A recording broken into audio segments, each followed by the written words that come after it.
नमस्कार दोस्तों, साहित्य समाधान के मंच से मैं डॉक्टर रीता गौड़ आपका हार्दिक स्वागत करती हूँ, अभिनंदन करती हूँ। पिछले कई सत्रों से दोस्तों हम आधुनिक काल पर बात कर रहे हैं और पिछले 2-3 सत्रों से हम छायावाद और द्विवेदी युग और छायावाद पर बात करते चले आ रहे थे। आज के सत्र में हम बात करने वाले हैं उत्तर छायावाद की, जो आधुनिक काल की एक बहुत ही महत्वपूर्ण काव्यधारा है। दोस्तों, हमने छायावाद के विषय में बहुत गहराई से जाना और उस समय हमने ये पढ़ा था कि छायावादी काव्यधारा जिस समय विकसित हुई, उत्कर्ष को प्राप्त हुई, उसी दौरान उसी के समानांतर दो अन्य काव्यधाराएं भी विकसित हुई, राष्ट्रीय सांस्कृतिक काव्यधारा और प्रेम और मस्ती की काव्यधारा। लेकिन जब तक छायावाद रहा, उत्कर्ष पर रहा, तब तक ये काव्यधाराएं उतनी अधिक उत्कर्ष को प्राप्त नहीं कर पाई। यही कारण है कि जन्म इनका छायावाद के समानांतर ही हो गया था, लेकिन ये उत्कर्ष को छायावाद के जब पतनोन्मुख होने का समय आया, ह्रासोन्मुख होने का समय आया, उस समय ये उत्कर्ष को प्राप्त हुई। और यही कारण है कि इन दोनों काव्यधाराओं को उत्तर छायावाद कहकर के संबोधित किया गया है कुछ विद्वानों के द्वारा। उत्तर, जैसा कि आप सभी जानते हैं, बाद छायावाद यानी छायावाद के बाद की काव्यधाराएं। इसमें हम इन दोनों काव्यधाराओं पर विस्तार से चर्चा करेंगे। तो चलिए शुरू करते हैं आज का सत्र।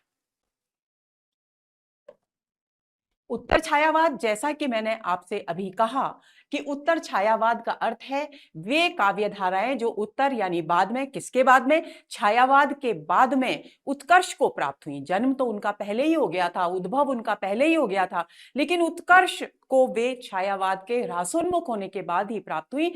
उन काव्यधाराओं को उत्तर छायावाद के अंतर्गत विद्वानों के द्वारा समाहित किया गया है। तो छायावाद के बाद उत्कर्ष को प्राप्त काव्यधाराएं छायावाद के समानांतर उदित, जैसा मैंने अभी आपको बताया, किंतु 1938 में जब छायावाद ह्रासोन्मुख हो गया, तब वे दोनों काव्यधाराएं उत्कर्ष को प्राप्त हुई, जिन्हें हम उत्तर छायावाद के अंतर्गत शामिल करते हैं। और ये दो काव्यधाराएं थी, राष्ट्रीय सांस्कृतिक काव्यधारा और प्रणय मूलक वैयक्तिक काव्यधारा, या प्रेम और मस्ती की काव्यधारा, या हालावादी काव्यधारा। इस काव्यधारा को इन सभी नामों से पुकारा जाता है। आगे चलते हैं। अब सबसे पहले बात करते हैं राष्ट्रीय सांस्कृतिक काव्यधारा की। तो दोस्तों, इससे पहले कि मैं इस बात को शुरू करूं, इस काव्यधारा पर चर्चा शुरू करूं, मैं उस समय के परिवेश की तरफ आपका ध्यान आकर्षित करना चाहूंगी, क्योंकि यदि हम साहित्य के सच्चे विद्यार्थी हैं, यदि हम सजग हैं, सजग साहित्यकारों के विषय में पढ़ना चाहते हैं, साहित्यकार हमेशा स्वभाव से सजग हुआ करते हैं, तो जो साहित्य अपने परिवेश के प्रति उपेक्षा का भाव रखकर, उदासीनता का भाव रखकर, तटस्थता का भाव रखकर लिखा जाता है, वास्तव में वो जन जन से बहुत दूर होता है। लेकिन ये काव्य एक आधुनिक काल ही वास्तव में एक ऐसी काव्यधारा को उत्कर्ष देता है, उत्पन्न करता है, एक नई दिशा देता है साहित्य को, जहां परिवेश के प्रति सजगता क्रमशः बढ़ती हुई हमें दिखाई देती है। तो उत्तर छायावाद में आकर ये परिवेश के प्रति सजगता, जो छायावाद में भी थी, द्विवेदी युग में भी थी, भारतेंदु युग में भी थी, लेकिन क्रमशः गहरी और गहरी होती चली गई, वो हमें परिवेश के प्रति सजगता दिखाई देती है। अब परिवेश, क्योंकि जन्म छायावाद के समानांतर ही हो गया था, यानी 1918 से ही जन्म हो गया था, जो हमने पढ़ा था कि दो महायुद्धों के बीच की कविता है छायावाद, और उसी दौरान ये काव्यधाराएं विकसित हुई। तो 1918 में हमारा स्वतंत्रता आंदोलन अपने चरमोत्कर्ष पर था, लेकिन संगठन एकता का भाव नहीं था, अपने स्वतंत्रता के अधिकार के प्रति भारतवासियों में जागरूकता नहीं थी, वे आत्मविश्वास खो चुके थे, हताश और निराश थे। कुछ एक बुद्धिजीवी मध्यम वर्ग के लोग थे जिन्हें अपनी जिम्मेदारियों का एहसास था, अपने अधिकारों का एहसास था, देश के प्रति अपने कर्तव्यों का एहसास था। तो ऐसे में उन्हीं बुद्धिजीवी मध्यम वर्ग के कवियों ने, साहित्यकारों ने देश के नेतृत्व की बागडोर संभाली। और ये नेतृत्व महात्मा गांधी वाला नेतृत्व नहीं था, एक स्वतंत्रता सेनानी वाला नेतृत्व नहीं था, बल्कि ये नेतृत्व था संपूर्ण समाज का, संपूर्ण जन जन का, उसकी विचारधारा को, उसके दृष्टिकोण को एक नई दिशा में मोड़ने का। तो ऐसे में ये काव्यधारा विकसित हुई छायावाद के समानांतर। लेकिन जब 1938 में छायावाद ह्रासोन्मुख हो गया, तब ये बहुत प्रबल रूप में सामने आई। और 1938 का वर्ष वो वर्ष है दोस्तों जब द्वितीय महायुद्ध की अंतरराष्ट्रीय स्तर पर पृष्ठभूमि तैयार हो रही थी और एक और भीषण महायुद्ध के कगार पर खड़ा था संपूर्ण विश्व। तो ऐसी स्थिति में एक जागरूक साहित्यकार, ऐसा नहीं हो सकता था कि उन सारी विषम परिस्थितियों से, जो भारत में जो विषमताएं हैं वो भिन्न प्रकार की हैं, अंतरराष्ट्रीय जगत में जो भिन्नताएं हैं वो भिन्न प्रकार की हैं, उन सबसे असंप्रक्त, अछूता और उदासीन नहीं रह सकता था। और यही कारण है कि राष्ट्रीय सांस्कृतिक काव्यधारा अपने प्रबल वेग के साथ सामने आई। दूसरी बात यहां ये और ध्यान में रखेंगे, एक और राष्ट्र का शोषण है, स्वाधीनता का हरण है, दमन चक्र है लोगों का, दूसरी ओर पश्चिमी सभ्यता के बढ़ते हुए प्रभाव के तले दमित होती हुई, कुचली जाती हुई भारतीय संस्कृति है। तो राष्ट्रीयता, राष्ट्रीय स्वतंत्रता जितनी जरूरी थी उतना ही जरूरी था अपने देशवासियों में अपनी संस्कृति के प्रति सम्मान का भाव, विश्वास का भाव उत्पन्न करना, ताकि उनका खोया हुआ आत्मविश्वास जाग उठे, जिसका प्रयत्न द्विवेदी युग से ही, बल्कि कहूं कि भारतेंदु युग से ही प्रारंभ हो गया था। लेकिन राष्ट्रीय सांस्कृतिक धारा के रूप में ये एक नए रूप में सामने आया उभर करके। और वो रूप क्या था नया, राष्ट्रीय भावना का, सांस्कृतिक भावना का, इसे हम इस काव्यधारा के माध्यम से पढ़ेंगे। तो 1938 में सबल और सशक्त रूप में यह काव्यधारा हमारे सामने आई। ऐसे कवि जिन्होंने छायावाद युग में काव्य सृजन प्रारंभ किया, यानी क्योंकि ये काव्यधारा कौन सी काव्यधारा है जिसका उदय छायावाद के समानांतर हुआ, तो इसके जितने भी कवि थे उन्होंने छायावाद युग में काव्य सृजन प्रारंभ किया। लेकिन किंतु उनका काव्य न तो विशुद्ध छायावादी था, छायावादी काव्य की जो भी प्रवृत्तियां हमने पढ़ी पिछले सत्रों में उन से थोड़ा भिन्न था ये इन कवियों का काव्य, और न विशुद्ध प्रगतिवाद था। क्योंकि छायावाद के बाद, उत्तर छायावाद के बाद जो सशक्त रूप में उभर कर काव्यधारा आई वो थी प्रगतिवाद, यानी न तो छायावादी काव्य का सृजन किया उन्होंने पूरी तरह से और न प्रगतिवाद का। दोनों का मिला जुला रूप हमें उत्तर छायावादी काव्यधारा में, यानी राष्ट्रीय सांस्कृतिक काव्यधारा में देखने को मिलता है।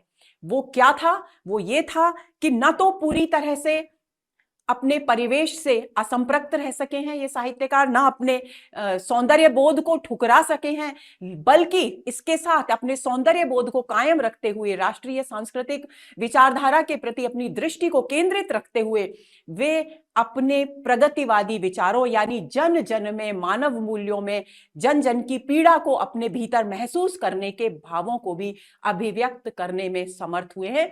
और वो जन जन की पीड़ा को अपने भीतर महसूस करने का जो भाव है वो प्रगतिवादी चेतना से जाकर के मिलता है। और यही कारण है कि विद्वान ये कहते हैं कि इस उत्तर छायावादी साहित्य ने या काव्यधारा ने प्रगतिवाद की पृष्ठभूमि तैयार की। तो ये जो साहित्य, उत्तर छायावादी जो काव्य था, ये जो लिखा गया, ये वास्तव में न तो पूरी तरह से छायावादी था और न पूरी तरह से प्रगतिवादी था।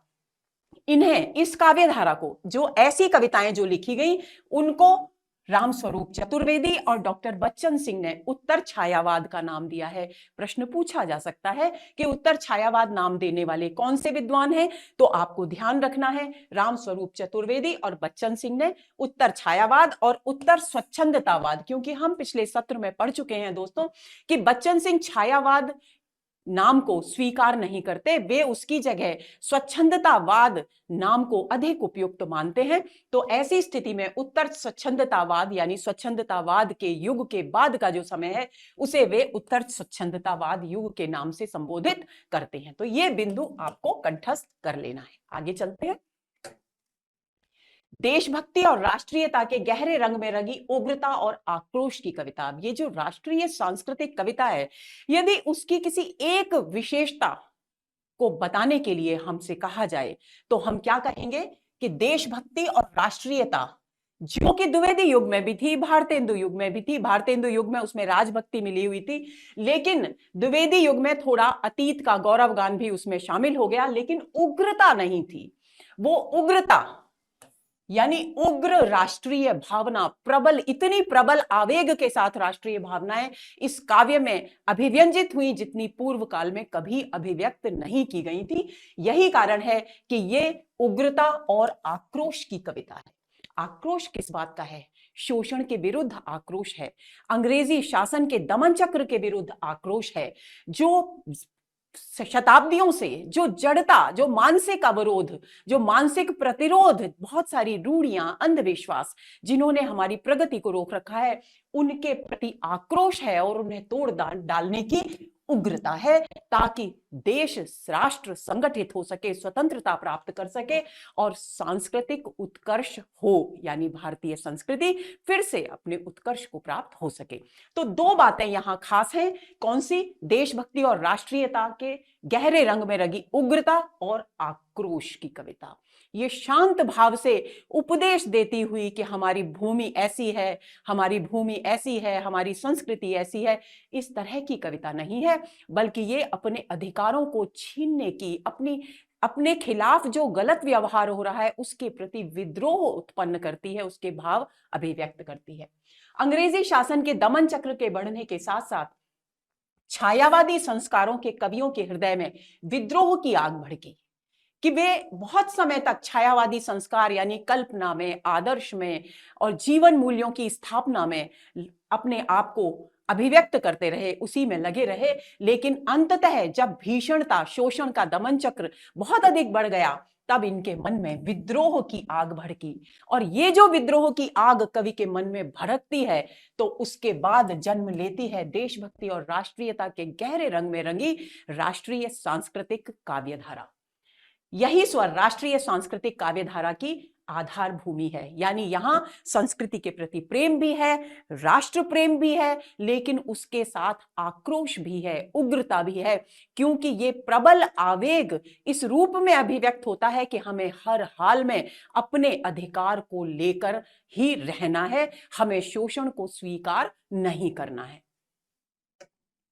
माखनलाल चतुर्वेदी, रामधारी सिंह दिनकर, राम नरेश त्रिपाठी, बालकृष्ण शर्मा नवीन और सुभद्रा कुमारी चौहान इस काव्यधारा के प्रमुख कवि हैं। कंठस्थ कर लेंगे इन नामों को। इस काव्यधारा के कवि केवल कवि नहीं है, ये एक और बात ध्यान में रखेंगे। इस काव्यधारा में जिन्होंने काव्य सृजन किया, वे केवल कवि नहीं थे कि अपने देश की स्थिति को देख करके अपनी भावनाओं को, राष्ट्र प्रेम और संस्कृति प्रेम की भावनाओं को अभिव्यक्त कर रहे हों, बल्कि वे स्वतंत्रता आंदोलन के सहभागी भी थे। सुभद्रा कुमारी चौहान, माखनलाल चतुर्वेदी, ये सभी भिन्न भिन्न रूपों में, अलग अलग रूपों में स्वतंत्रता संग्राम के दौरान सक्रिय रूप से अपनी अपनी भूमिकाएं निभा रहे थे। इनकी देशानुराग व्यंजक कविताएं कौन सी हैं? देश के प्रति अनुराग को अभिव्यक्त, यानी देश के प्रति प्रेम को अभिव्यक्त करने वाली जो कविताएं हैं, क्योंकि ये राष्ट्रीय आंदोलन के सहभागी भी थे, उसमें सक्रिय भूमिका निभाने वाले भी थे, तो न केवल देश के प्रति प्रेम इनका उत्पन्न होता है, बल्कि उसमें अनुभूति की सच्चाई और वास्तविक आक्रोश भी अभिव्यक्त होता है। अनुभूति की सच्चाई का अर्थ क्या है? अनुभूति की सच्चाई का अर्थ है जब कोई भी साहित्यकार अपने उस भाव को अभिव्यक्त करता है जिसे वो स्वयं आत्मिक स्तर पर, अपनी चेतना के स्तर पर अनुभव कर सका है, तो उसे अनुभूति की सच्चाई कहते हैं। एक तो हम राष्ट्रीय आंदोलन के दौरान हो रहे अत्याचारों को सुने, उस अनुभव से ना गुजरें और उन्हें कविता के माध्यम से, लेख के माध्यम से या किसी भी साहित्यिक विधा के माध्यम से अभिव्यक्त कर दें, तो संभवतः अनुभूति की उतनी सच्चाई वहां नहीं आ पाएगी। लेकिन जब हम उस दौर से स्वयं गुजरें, उस शोषण के शिकार हम हों, उस संघर्ष के भागीदार हम हों, तो हमारी अभिव्यक्ति में अनुभूति की जो सच्चाई आएगी, उसका मुकाबला कोई और अभिव्यक्ति कर ही नहीं सकती। तो यही कारण है कि राष्ट्रीय सांस्कृतिक धारा के कवियों ने जो भी काव्य लिखा, उसमें अनुभूति की सच्चाई है और उनका जो आक्रोश है अपने परिवेश की विषमताओं के प्रति, शोषण के प्रति, दमन चक्र के प्रति, वो वास्तविक आक्रोश के रूप में अभिव्यक्त हुआ है। वो बहुत सच्चा और सार्थक प्रतीत होता है। आगे चलें। अब बात आती है राष्ट्रीय सांस्कृतिक धारा की प्रमुख विशेषताओं की। तो सबसे पहली विशेषता निश्चित रूप से देशभक्ति का स्वर इसमें प्रबल रहा, क्योंकि राम ही राष्ट्रीय सांस्कृतिक धारा है, तो देश, राष्ट्रीयता पहले आ रही है, तो देशभक्ति का स्वर यहां बिल्कुल प्रबल रहा। और क्योंकि देशभक्ति की अभिव्यक्ति जब हम करते हैं तो वीर रस की प्रधानता होती है कविता में, और वीर रस का स्थायी भाव है उत्साह। तो इसलिए इस कविता में उत्साह का जो भाव है वो बहुत अधिक अभिव्यक्त हुआ। दूसरा जो भाव है वो राग है, राग यानी आत्मीयता, प्रेम। दूसरा जो भाव राष्ट्रीय सांस्कृतिक कविता में अभिव्यक्त हुआ वो है राग का भाव, यानी देश के प्रति, अपनी संस्कृति के प्रति प्रेम का भाव। उत्साह राष्ट्रीयता का सूचक है, और राग मानवीय सांस्कृतिक रूप का, यानी उस संस्कृति के पक्षधर बनकर उभरे ये कवि, जो मानवीय संस्कृति के नाम से जिसको हम पुकार सकते हैं, वो ऐसे सांस्कृतिक मूल्यों के पक्षधर रहे ये कवि, जो सांस्कृतिक मूल्य हमारी प्रगति का पथ प्रशस्त करें, हमें नए दृष्टिकोण से अलंकृत करें। ऐसे सांस्कृतिक दृष्टिकोण को विकसित करने में इन कवियों ने महत्वपूर्ण भूमिका निभाई।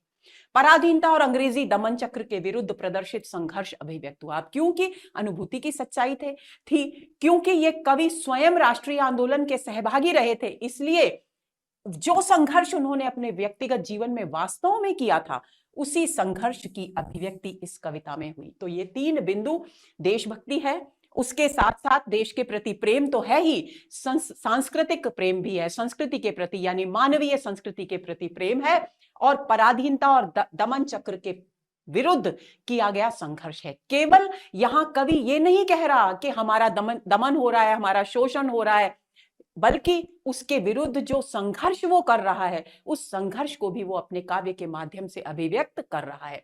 तो ये तीन बिंदु महत्वपूर्ण रूप से राष्ट्रीय सांस्कृतिक काव्यधारा में दिखाई देते हैं। स्वतंत्रता और बलिदान का गहरा भाव। अब देखिए, एक तो संघर्ष की अभिव्यक्ति हो गई, फिर संघर्ष किस दर्जे का है यह भी समझने की बात है। संघर्ष उस दर्जे का है जहां कवि केवल कवि नहीं है, बल्कि स्वयं एक स्वतंत्रता सेनानी भी है। इसलिए वो तत्पर है, तैयार है मानसिक स्तर पर कि भले ही उसको स्वयं की बलि देनी पड़े, आत्म बलिदान करना पड़े, लेकिन वो हर हालत में अपने देश को आजाद करा कर रहेगा, अपनी मातृभूमि को पराधीनता की बेड़ियों से मुक्त करा कर रहेगा। तो वो बलिदान का भाव, देश प्रेम कितनी आगे बढ़कर चला आई, देश प्रेम की भावना जो भारतेंदु युग में हुई थी, जो शुरुआत देश प्रेम की, वो देश प्रेम किस तरह से क्रमशः आगे बढ़ता हुआ आता है। देश प्रेम जो राजभक्ति में लिपटा था, फिर द्विवेदी युग में आया तो वो अतीत के गौरव गान में लिपट कर सामने आया, समाज सुधार में लिपट कर सामने आया। लेकिन यहां उत्तर छायावाद में राष्ट्रीय सांस्कृतिक काव्यधारा के रूप में जो देश प्रेम उभर करके आया, उसमें कवि संघर्ष करने के लिए तत्पर है, कवि अपना बलिदान देने के लिए तत्पर है, क्योंकि उसे किसी भी कीमत पर अपने देश की आजादी चाहिए, अपने भारतवासियों की, अपने देश के वासियों की आजादी चाहिए, स्वतंत्र चाहिए, आनंद, सुख और शांति चाहिए। इसलिए अगला जो चौथा स्वर यहां इस कविता में उभर कर सामने आता है, वो है स्वतंत्रता और बलिदान का भाव। देखिए, कवि माखनलाल चतुर्वेदी लिखते हैं, बले होने की परवाह नहीं, मेरी कोई परवाह, मुझे परवाह नहीं है, भले ही मेरा बलिदान हो जाए, मैं हूं कष्टों का राज्य रहे, कि भले ही मेरी बलि चढ़ जाए, लेकिन मैं चाहता हूं कि मेरे देश में कष्टपूर्ण शासन न रहे। और दूसरी बात, मैं जीता जीता जीता हूं, माता के हाथ स्वराज रहे। ये माता कौन सी है? ये माता है भारत माता, कि मैं तो केवल इसीलिए जी रहा हूं कि मेरी मातृभूमि, मेरी भारत भूमि स्वतंत्र हो, उसके अपने हाथ में हो। भले ही जो सुख सुविधाएं अंग्रेजी शासन में शोषण के आवरण में, दमन चक्र के आवरण में लिपट कर मिल रही हैं, भले ही ये ना मिलें, जीवन में कष्ट और बढ़ जाएं, लेकिन मुझे हर कीमत पर अपनी मातृभूमि की आजादी चाहिए, स्वराज चाहिए। यहां बलि होने की परवाह नहीं, इसमें बलिदान का गहरा भाव कवि अभिव्यक्त करते हैं। आगे चलें। भारत की, अब दूसरा कवि क्या कर रहे हैं? स्वयं तो संघर्षरत रहे हैं ही, लेकिन वे देख रहे हैं कि समाज का एक बहुत बड़ा वर्ग अज्ञानता के अंधकार में, जड़ता के बंधनों में जकड़ा हुआ है, अंधविश्वासों में जकड़ा हुआ है। तो ऐसी स्थिति में कवि, क्योंकि परिवेश के प्रति सजग है, मैंने पहले भी कहा, तो वे उस परिवेश में भारतवासियों की सोई हुई चेतना को जैसे झकझोर कर जगाने के लिए संकल्पित हैं। तो अगला अगला जो स्वर आता है इस कविता में वो है भारत की सुप्त चेतना को जगाने का आह्वान करते हैं बालकृष्ण शर्मा नवीन। लिखते हैं, ओ भिखमंगे अरे पतित। क्यों कहा जा रहा है ये भारतवासी को ओ भिखमंगे अरे पतित? क्यों? क्योंकि भारतवासी इतने निराश, इतने हतोत्साहित और आत्मशक्ति से रहित हो गए थे कि उनका आत्मविश्वास पूरी तरह से समाप्त हो चुका था और वो ये मानते थे कि वे जीवन में कभी सर उठाकर चलने की स्थिति में नहीं रहेंगे। यानी उनकी जो निकृष्ट स्थिति थी उसके साथ उन्होंने मानसिक स्तर पर समझौता कर लिया था। इसलिए कवि को उसे जगाने के लिए, उसे उसकी आत्मा को झकझोरने के लिए ये पंक्तियां लिखनी पड़ी। क्या कहते हैं? ओ भिखमंगे अरे पतित। तू अपने आप को भिखमंगा कहता है तो भिखमंगे नाम से ही संबोधित करते हैं। अरे पतित यानी नीचे गिरे हुए व्यक्ति। तू तो मजलूम अरे चिरदोहित, और तू तो मजलूम है यानी शताब्दियों से तेरा शोषण किया जा रहा है, तेरा दोहन किया जा रहा है, तेरी सामर्थ्य का कोई व्यक्ति, कोई दूसरी सत्ता अपने स्वार्थ की पूर्ति के लिए इस्तेमाल कर रही है। तू चिरकाल से दोहित है, तेरा दोहन, तेरी सामर्थ्य का, तेरी योग्यता का, तेरी क्षमता का दोहन हुआ है। तू अखंड भंडार शक्ति का, लेकिन तू ये भूल गया कि भले ही तू आज भिखमंगे की स्थिति में है, भले ही तुझे ये शासन व्यवस्था पतित कह रही है, भले ही तेरा सदियों से शोषण हो रहा है, भले ही तेरी सामर्थ्य का गलत इस्तेमाल हो रहा है, अपने देश के हित में इस्तेमाल नहीं हो रहा, लेकिन तू ये भूल रहा है हे भारतवासी कि तू शक्ति का अखंड भंडार है। तेरे अंदर इतनी शक्ति है कि तू चाहे तो इन सब के खिलाफ उठकर खड़ा हो सकता है, संघर्ष कर सकता है और जीत भी सकता है। जाग अरे निद्रा सम्मोहित, तू जो अज्ञानता के, बेड़ियों के, रूढ़ियों के, अंधविश्वासों के अंधकार में डूबा हुआ है, नींद, गहरी नींद सोया हुआ है, तुझे अब जागना ही होगा, क्योंकि अब ये समय सोने का समय नहीं है। तो यहां इन पंक्तियों में भारत की सुप्त चेतना को जगाने का स्पष्ट आह्वान कवि करते हुए दिखाई देते हैं। अगली पंक्तियां, अगला बिंदु है विद्रोह के प्रबल स्वर की अभिव्यक्ति। सारी जो गलत विसंगतियां हैं, शोषण है, दमन है, मानसिक बेड़ियां हैं, अंधविश्वास हैं, रूढ़ियां हैं, जो कुछ भी प्रगति के मार्ग में, जो कुछ भी आधुनिक दृष्टिकोण को विकसित करने में, जो कुछ भी देश की आजादी के मार्ग में रुकावट बन रहा है, वो सब इन कवियों के लिए बेड़ियों के समान है। तो ये उन सारी बेड़ियों के प्रति विद्रोह का प्रबल स्वर अभिव्यक्त करते हैं। देखिए ये पंक्तियां, असिकी नौकों से मुकुट जीत अपने सिर उसे सजाती हूं, ईश्वर का आसन छीन कूद में आप खड़ी हो जाती हूं, थरथर करते कानून न्याय इंगित कर इन्हें नचाती हूं, भयभीत पात की धर्मी से अपने पग में धुलवाती हूं। ये कौन कह रही है? ये कह रही है भारत माता। भारत माता के माध्यम से कवि खोए हुए आत्मविश्वास को जगा रहा है भारतवासियों के। दूसरी बात, विद्रोह करने के प्रबल स्वर की अभिव्यक्ति कर रहा है। ये कह रहा है कि इन सारी जो विसंगतिपूर्ण व्यवस्थाएं हैं, परिवेश है, इनके प्रति विद्रोह करने का समय आ गया है। तो कवि दिनकर क्या लिखते हैं, एक बार फिर से पढ़ समझते हैं इनको। वे कहते हैं असी असी यानी तलवार, कि तलवार की नोक पर मैं मुकुट जीत लेती हूं, यानी सफलता प्राप्त करती हूं, राजनीतिक सफलता प्राप्त करती हूं अपने सिर, और उन दूसरे राजाओं को जिन पर विजय प्राप्त करती हूं उनके मुकुट को अपने मस्तक पर शोभायमान करती हूं, यानी विजय प्राप्त करती हूं। आगे लिखते हैं, ईश्वर का आसन, और मुझ में इतनी ताकत है, इतने अद्भुत अलौकिक गुण हैं कि मैं अगर चाहूं तो ईश्वर का आसन, जो अपने आप को सत्ता पर बैठे हुए ईश्वर के तुल्य समझते हैं, उनके आसन को छीनकर मैं उनके स्थान पर स्वयं खड़ी हो जाती हूं, और मेरे सामने कानून, न्याय, ये सब थर थर कांपते हैं, यानी सब कुछ मेरे नियंत्रण में है, मेरे पास इतना असीमित शक्ति का भंडार है, और मैं इन सब को अपने इशारों पर नचाती हूं। भयभीत पात की धर्मी से, और जो डरे हुए लोग हैं और जो मार्ग पर चलने वाले लोग हैं, उनसे मैं अपने चरण धुलवाती हूं, यानी उन्हें मैं अपने चरणों के नीचे रखती हूं। ये भाव कौन सा भाव है? ये भाव है विद्रोह का भाव, कि जहां ये संकेत कर रहे हैं दिनकर कि अब वो समय आ गया है जब हमें अपने अधिकारों के लिए इस सारी बुरी व्यवस्था के प्रति विद्रोह करना जरूरी हो गया है। विरोधी, अच्छा अब ये विद्रोह कैसा होगा?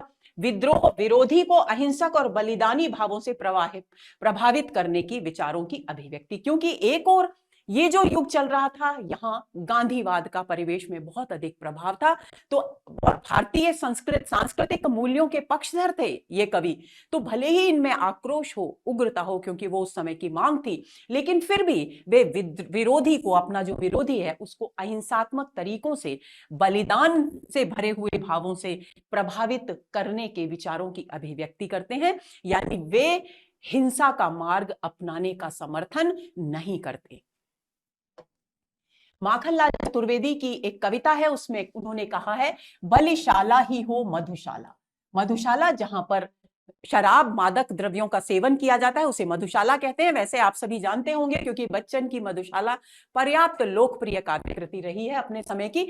तो माखनलाल चतुर्वेदी लिखते हैं कि मेरे मधुशाला का यहां प्रतीकात्मक सांकेतिक अर्थ लेंगे आनंद का क्षेत्र, आनंद का स्थान। तो मेरे लिए तो आनंद का स्थान कौन सा है? जब मैं अपनी मातृभूमि के आजादी के लिए अपने आप को बलिदान कर दूं, यानी मेरे बलिदान का स्थान ही मेरे लिए मधुशाला है। तो यहां पर राष्ट्रीय भाव के उग्र रूप की, आक्रोश से भरे हुए और बलिदान से भरे हुए रूप की अभिव्यक्ति हुई है।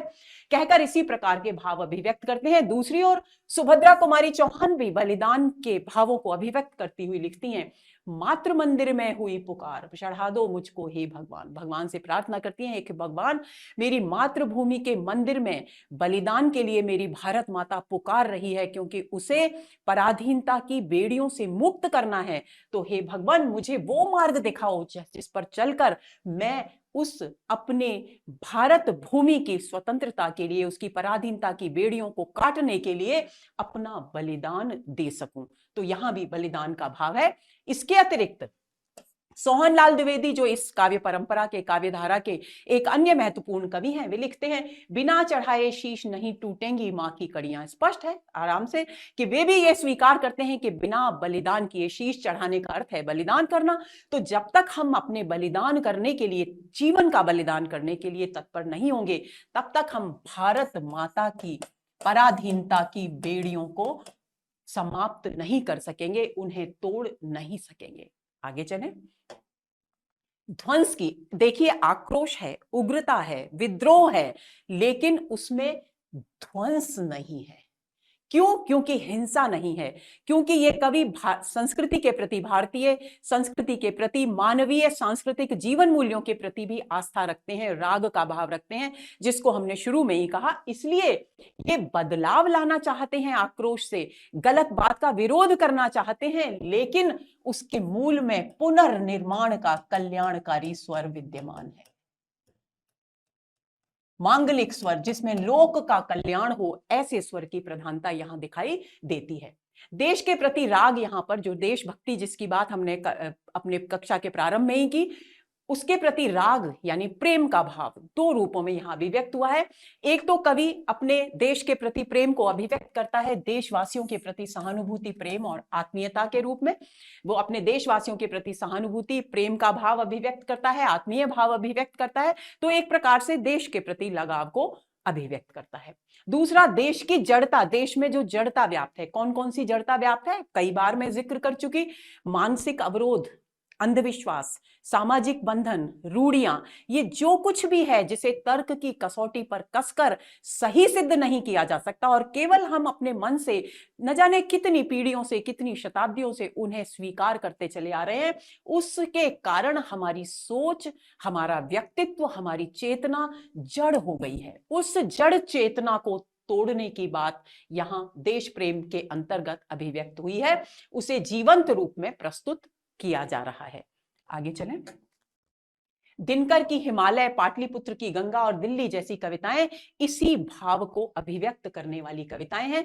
बालकृष्ण शर्मा नवीन की एक कविता है, हिंदुस्तान हमारा है। ये भारतीय सांस्कृतिक परिवेश का जीवंत चित्र प्रस्तुत करने वाली कविता है।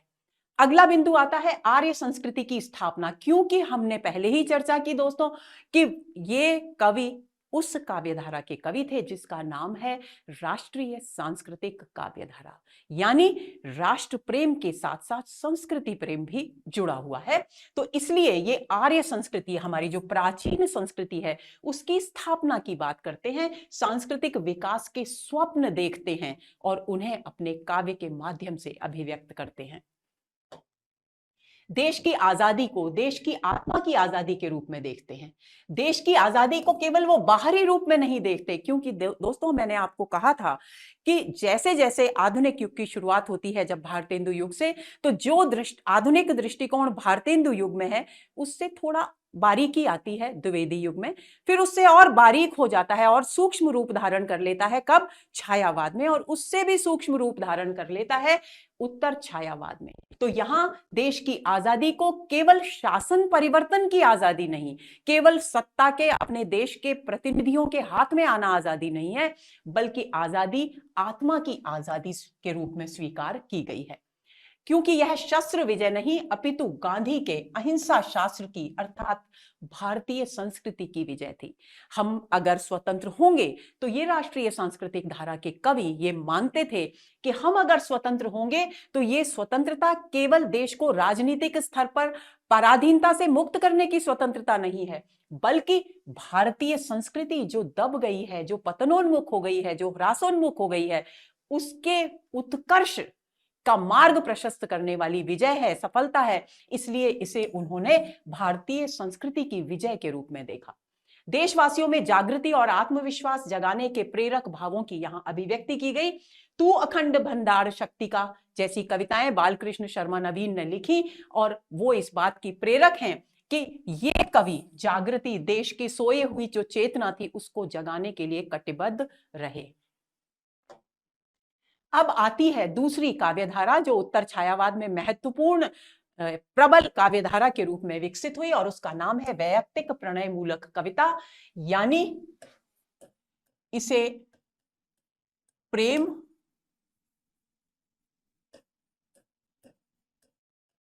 और मस्ती की काव्यधारा के रूप में और हालावादी काव्यधारा के रूप में देखा गया। ये दो नाम इस काव्यधारा के और हैं। प्रेम और मस्ती की काव्यधारा की क्या आवश्यकता थी? आपके मन में ये प्रश्न उठ सकता है दोस्तों कि जब परिवेश में राष्ट्रीय स्तर पर, अंतरराष्ट्रीय स्तर पर संघर्ष ही संघर्ष हो, तब उस समय प्रेम और मस्ती की काव्यधारा का औचित्य क्या है? लेकिन बहुत बड़ा औचित्य है दोस्तों।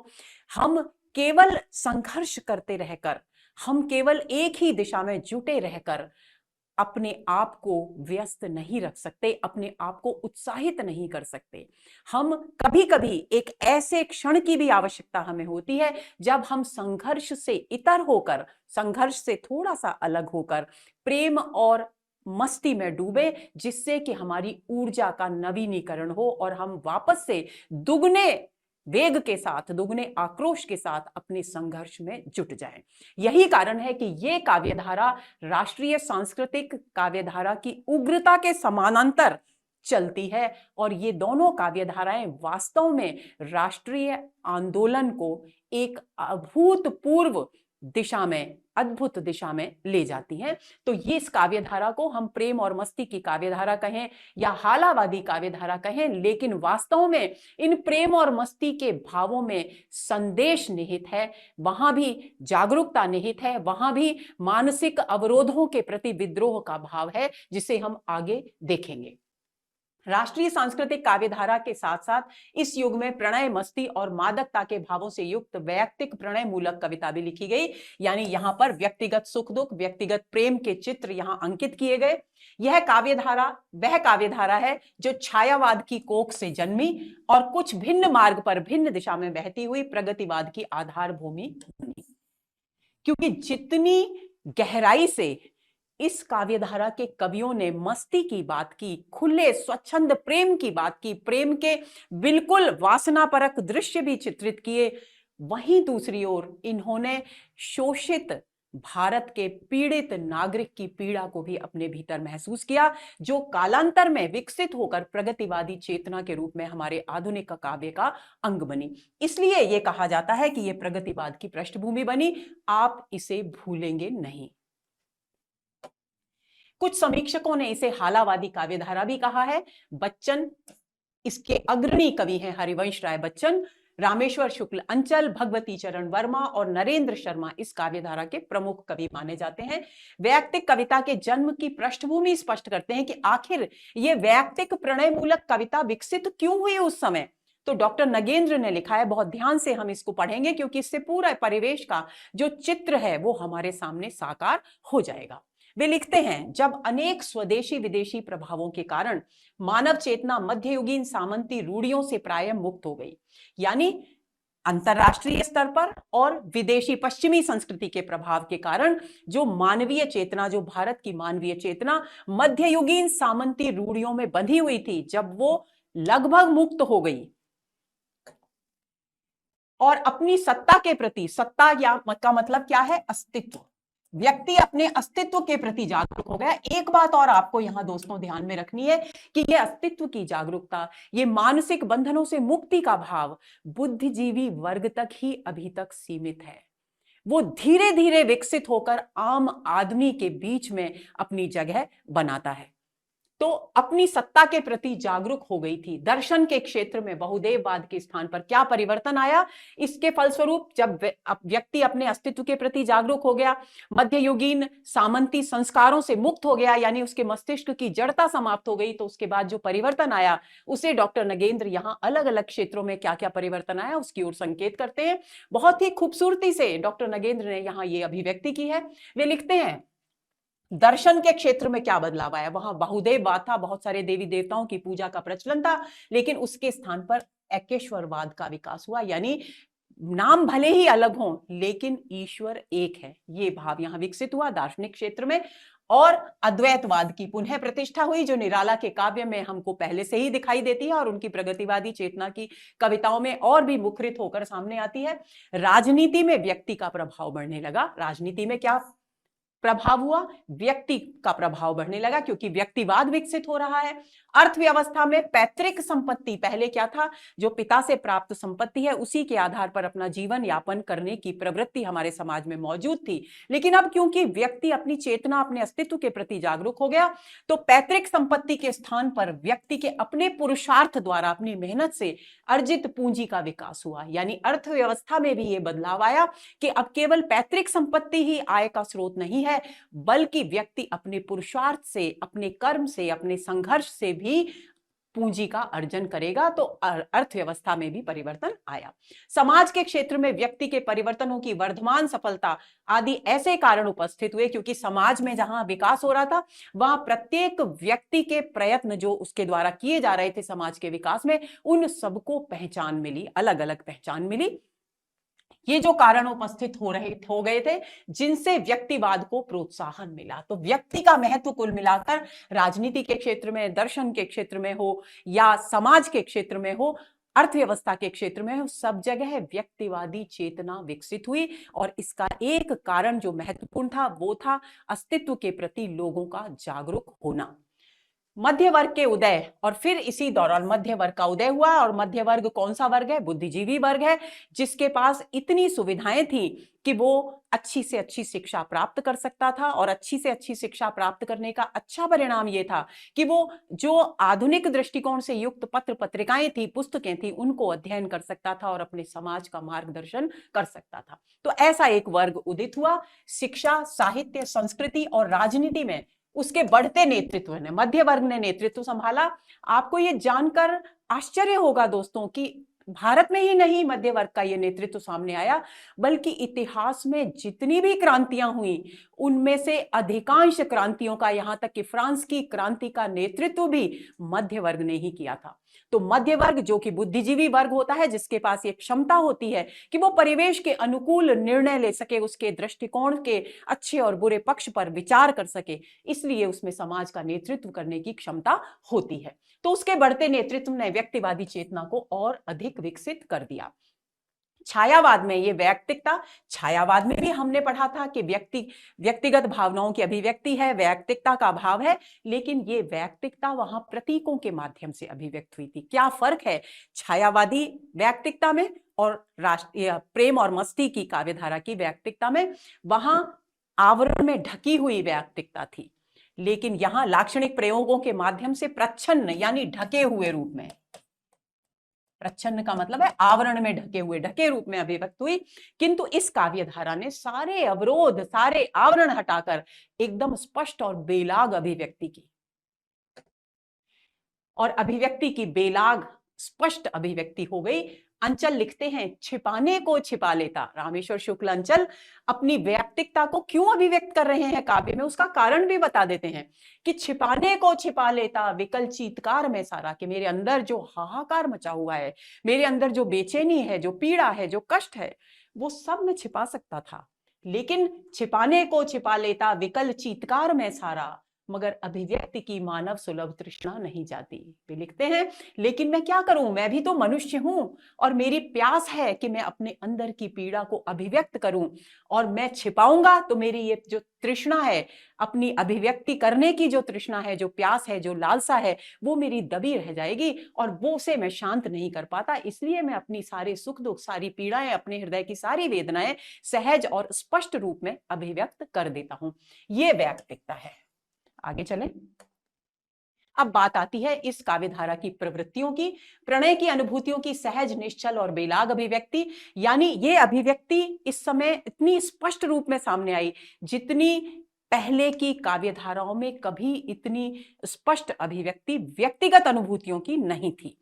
तो प्रणय की यानी प्रेम की भी सहज, क्योंकि प्रेम और मस्ती की काव्यधारा है, प्रणय मूलक भावनाओं की काव्यधारा है, हालावादी काव्यधारा है, तो प्रणय की अनुभूतियां, प्रेम की जो भी अनुभूतियां थी, उनकी सहज, निश्चल और बेलाग अभिव्यक्ति की गई। यहां बच्चन लिखते हैं उनकी कुछ पंक्तियां, जब करूं मैं प्यार, हो न मुझ पर कोई कुछ नियंत्रण, कुछ न सीमा, कुछ न बंधन, तब रुकूं जब प्राण प्राणों से करें अभिसार। यानी जब भी मैं प्यार करूं तो मुझे निर्बंध प्रेम चाहिए। वे किसी भी प्रकार का नियंत्रण अपने प्रेम पर स्वीकार नहीं करते और उस प्रेम में तब तक डूबे रहना चाहते हैं जबकि वो प्रेम शारीरिक सीमाओं को पार कर प्राण से चेतना के मिलन, अभिसार का मतलब है मिलन, में परिवर्तित न हो जाए। तो इतनी सहज, निश्चल और बेलाग अभिव्यक्ति केवल इस हालावादी काव्यधारा में ही की गई। सामाजिक और नैतिक रूढ़ियों के प्रति आक्रोश जो राष्ट्रीय सांस्कृतिक काव्यधारा में भी था, वो यहां भी आया क्योंकि परिवेश की मांग थी। रोमानी स्वच्छंदता के प्रति आग्रह, लेकिन इस सामाजिक नैतिक रूढ़ियों के प्रति आक्रोश के साथ साथ और क्या अभिव्यक्त हुआ इसमें, जो प्रेम की जो भाव थे, उनकी स्वतंत्र अभिव्यक्ति यहां देखने को मिलती है। प्रेम के लौकिक स्वरूप को, भौतिक स्वरूप को देखिए, पूर्ववर्ती काव्यधाराओं में खास तौर पर हम अगर बात करें तो भक्ति काल में भी प्रेम है, लेकिन भक्ति काल का जो प्रेम है वो अलौकिक सत्ता के प्रति प्रेम है।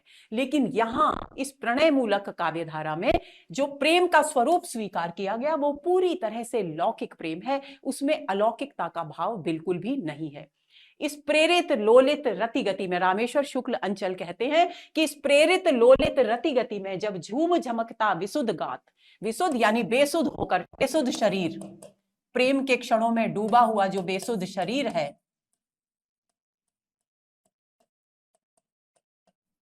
गोरी बाहों में बस प्रिय को कर दूं चुंबन से सुरासनाथ।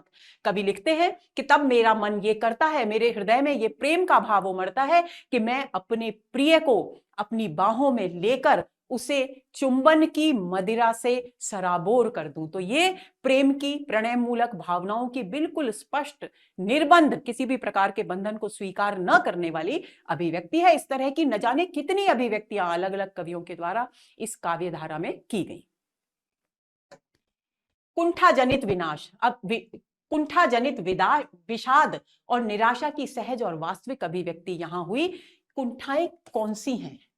कुंठाएं हैं जब व्यक्ति स्वच्छंदता चाहे और उसे न मिल सके। सामाजिक रूढ़ियां हैं, सामाजिक बंधन है जिनके प्रति आक्रोश इस काव्यधारा में अभिव्यक्त हुआ है। तो उनके कारण इन कुंठाओं को जब तोड़ नहीं पाता तब जो पीड़ा, जो कसक उसके अंदर होती है, उसकी अभिव्यक्ति हुई और निराशा के भाव की सहज और वास्तविक अभिव्यक्ति यहां की गई।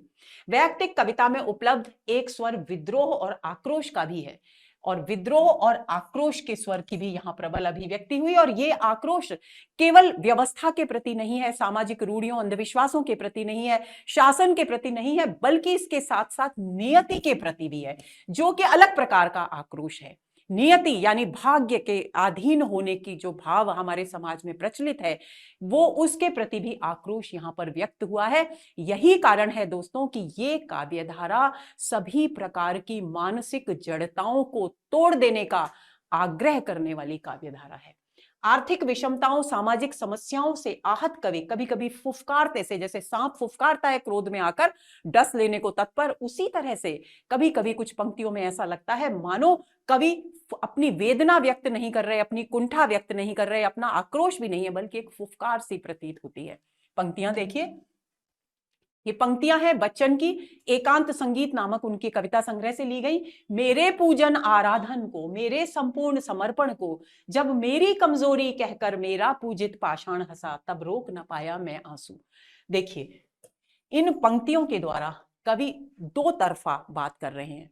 एक तो वे कह रहे हैं कि हम सभी तरफ से परिवेश में जो भी विसंगतियां व्याप्त हैं, जन जन की जो पीड़ा है, उससे विमुख होकर हम केवल पत्थर पूजा में, पत्थर को ईश्वर मानकर उसकी पूजा करने की तरफ अपना ध्यान केंद्रित करते हैं, तो हम सबसे ज्यादा गलत काम करते हैं, ये कवि कह रहे हैं। तो वो कह रहे हैं कि जब मेरे पूजन आ रहा, मैं बहुत पूजा से, निष्ठा से पूजा कर रहा था, पूरा समर्पण था, का भाव था मेरे अंदर, लेकिन मेरे समर्पण को मेरी कमजोरी कहकर मेरे द्वारा पूजित पाषाण, कवि को ऐसा अनुभव होता है कि मानो मेरे द्वारा पूजित जो प्रतिमा है, देव प्रतिमा, वो मुझ पर हंस रही है। क्यों? इसके द्वारा कवि क्रियाशील होने का संदेश देते हैं। इसका मतलब ये नहीं है कि वे नास्तिक हैं, इसका मतलब ये नहीं है कि वे भक्ति भाव के विरोधी हैं, बल्कि इसका मतलब ये है कि इस तरह का आक्रोश व्यक्त कर, इस तरह की फुफकार के द्वारा वो क्रियाशीलता छोड़कर, कर्म और संघर्ष के मार्ग को छोड़कर केवल भक्ति के मार्ग के द्वारा अपने जीवन को सुधारने में लगे हुए भारतवासियों पर को जगाने की कोशिश कर रहे हैं।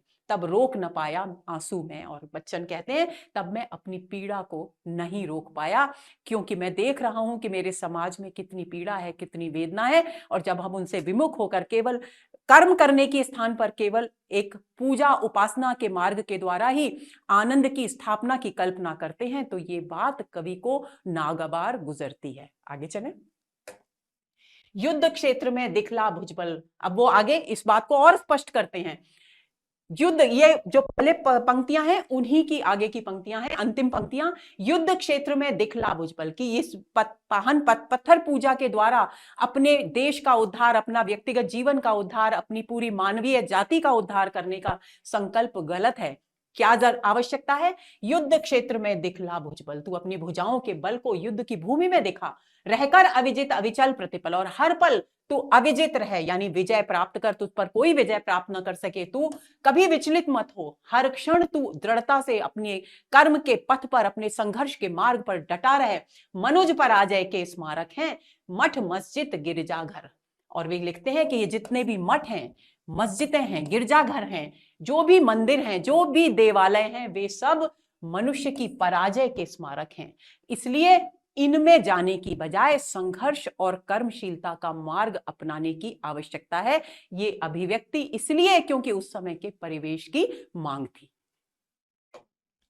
निषेधात्मक जीवन दर्शन को भी यहां स्वीकार किया गया और स्थापित आस्थाओं के प्रति संदेहात्मक और नकारात्मक दृष्टिकोण अपनाया गया। जो भी हमारे समाज में वो आस्थाएं जो हमारी प्रगति के मार्ग को रोकती हैं, हमारी क्रियाशीलता में अवरोध उत्पन्न करती हैं, उनके प्रति विद्रोह का भाव इन कवियों में अभिव्यक्त हुआ। ये पंक्तियां देखिए, प्रात आया, प्रातःकाल हुआ, सवेरा आया, भक्त आए। जैसे हमारी संस्कृति में अक्सर ऐसा होता है, हमारे समाज का महत्वपूर्ण अंग है कि बहुत सारे लोग सुबह उठते हैं, स्नान कर कर मंदिर में देव दर्शन के लिए जाते हैं। तो कवि उसी को आधार बनाकर अपनी आस्थाओं के प्रति, जो हमारे समाज में प्रचलित आस्थाएं हैं, कौन सी आस्थाएं? प्रत्येक आस्था नहीं, बल्कि वे आस्थाएं जो हमारी प्रगति के मार्ग की बाधक हैं, जो हमें संघर्ष और कर्मशील होने से रोकती हैं, उन आस्थाओं को संदेह और नकारात्मकता की दृष्टि से देखते हैं। तो वे लिखते हैं, प्रात आया, भक्त आए, पुष्प जल की भेंट लाए, पुष्प और जल की भेंट लाए। सभी पुष्प चढ़ाते हैं देव प्रतिमा पर और जल अर्पित करते हैं। देव मंदिर पहुंच पाए, वे सब देव मंदिर में पहुंच गए और उन्हें देखा किया मैं, और मैं खड़ा खड़ा बाहर उनको देखता रहा। लोचनों में नीर भरकर, मेरी आंखों में नेत्र थे, मेरे नेत्रों में आंसू थे। क्यों? क्योंकि मुझे परिवेश में पीड़ा और वेदना दिखाई दे रही थी।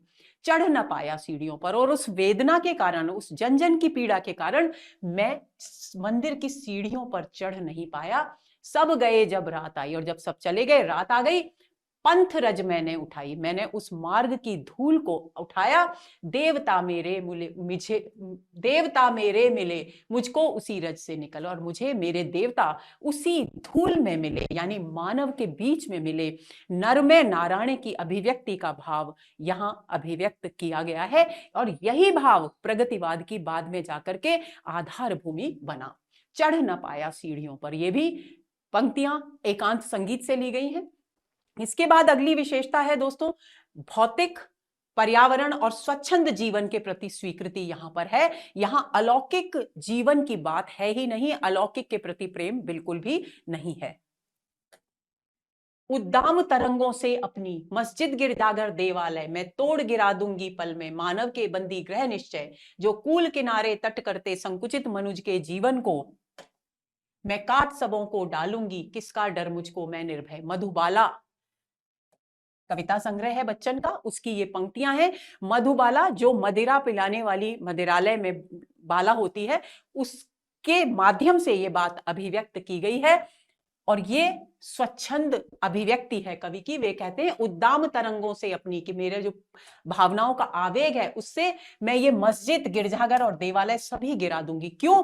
क्योंकि ये मनुष्य को मानवीय संवेदना से दूर ले जाकर उसकी संवेदना को केवल और केवल एक स्थान विशेष पर केंद्रित करते हैं, और व्यक्ति की क्रियाशीलता से उसे विमुख कर भाग्यवाद का समर्थन करते हैं। इसलिए इनको मैं गिरा दूंगी, मैं तोड़ गिरा दूंगी पल में, मानव के बंदी ग्रह, और ये सब मानव के बंदी ग्रह हैं, इनको मैं तोड़कर गिरा दूंगी। और क्यों? क्योंकि ये बीच बीच में दीवारें पैदा करते हैं, मनुष्य का मनुष्य से भेद करते हैं, जबकि सभी मनुष्य समान हैं, सभी धर्म समान हैं, सभी भावनाओं की, आस्थाओं की अलग अलग अभिव्यक्तियां हैं। संकुचित, और ये मनुष्य के जीवन को संकुचित करते हैं, जबकि हमें जीवन को अगर विकास के मार्ग पर आगे बढ़ाना है तो ये संकुचित दृष्टिकोण त्यागना होगा। एक विशाल दृष्टिकोण, एक मानवीय संस्कृति की दिशा में हमें बढ़ना होगा। मैं काट सबों को डालूंगी, किसका डर मैं निर्भय हूं, मैं सबको काट दूंगी, यानी मैं सारी जितनी भी सीमाएं निर्धारित हैं जो व्यक्ति को व्यक्ति से अलग करती हैं, उन सबको मैं तोड़कर गिरा दूंगी। इस पार प्रिय मधु है, दूसरी एक और पंक्ति बच्चन की, इस पार प्रिय मधु है तुम हो, उस पार न जाने क्या होगा। लौकिकता के प्रति आग्रह यहां इस पंक्ति में है। वे कहते हैं कि हे प्रिय, इस पार तुम हो, यानी इस लोक में, इस संसार में तुम हो, मधु है यानी प्रेम का आनंद है, मधुरता है, उस पार का पता क्या, पता कौन होगा। तो ऐसी स्थिति में लोक के प्रति, लौकिक जीवन के प्रति आग्रह यहां कवियों में दिखाई देता है। और इसके अलावा जो एक और आखिरी विशेषता इस काव्य धारा की है, वो ये है कि यहां न केवल गीत लिखे गए, बल्कि मुक्त छंद में भी कविताएं लिखी गई। तो दोस्तों, ये हुआ हमारा आज का सत्र, और आज के सत्र में हमने उत्तर छायावाद में विकसित हुई दो काव्यधाराओं पर विस्तार से बात की। एक थी राष्ट्रीय सांस्कृतिक काव्यधारा, और दूसरी प्रणय मूलक वैयक्तिक काव्यधारा, जिसे हालावादी काव्य के धारा के नाम से भी जाना जाता है। उम्मीद करती हूं कि छायावाद से निकलकर किस प्रकार ये काव्यधाराएं परिवेश से समायोजन करती हुई विकसित हुई होंगी, उस स्थिति को आप समझ गए होंगे, और इनके मूल भाव को भी आपने हृदयंगम कर लिया होगा। अगले सत्र के इंतजार में रहिए। नमस्कार।